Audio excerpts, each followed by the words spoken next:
Seediri Appalaraju arrest, ఎట్టకేలకు arrest అండి. అబ్బా ఏమి జనం అండి. కూటమి ప్రభుత్వం కూడా భయపడుతుంది. వచ్చినాంచి అరెస్టుకు పోలీసులు ఇంటి దగ్గర హైడ్రామా. ఆయన్ను అరెస్ట్ చేసేటప్పుడు ఆ మాత్రం హైడ్రామా చేయకపోతే ఎలాగా? CM down down, CM down down, మేకల కాపరి డౌన్ డౌన్, మేకల కాపరి డౌన్ డౌన్. ఇది ఈ బతుకులు.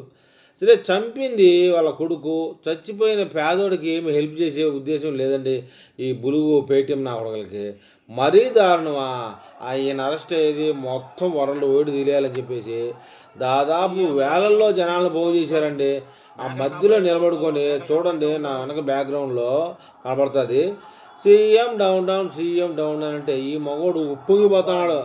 నా కొడుకు చంపితే చంపినాడు కానీ ఇంతమంది జనాలు నాకు సపోర్ట్ చేస్తూ ఉంటే ఇంత కాడికి ఆనందం ఏందని చెప్పేసి అందరూ తిట్టుకుంటున్నారు. నీ బతుకు జడా. ఆయన చనిపోయిన ఆయనకి ఏదో 10 లక్షలు 20 లక్షలు ఇచ్చి కాల్లో గడుపులో పట్టుకొని కేసు లేకుండా చేసుకుంటే సింపుల్గా పోయే మ్యాటర్ని ఇంత కఠినంగా చేసుకున్నాడు కదా అని చెప్పేసి ప్రజలు తిడుతున్నారండి. మొత్తానికి ఏది ఏమైనా సీదిరి అప్పలరాజుని అరెస్ట్ చేశారు. మరి కోర్టు ముందుకు తీసుకెళ్తే ఆ న్యాయవాది గారు ఏమని తీర్పిస్తారో ఆ అప్డేట్ రావాల్సి ఉంది. ఆ అప్డేట్ రాగానే నేను మళ్ళీ ఒక వీడియో చేస్తాను. ఆ వీడియో మీకు చేరాలంటే నా ఛానల్ సబ్స్క్రైబ్ చేయండి, లైక్ చేయండి. మీరేమైనా తెలపాలంటే కామెంట్ రూపంలో తెలపండి.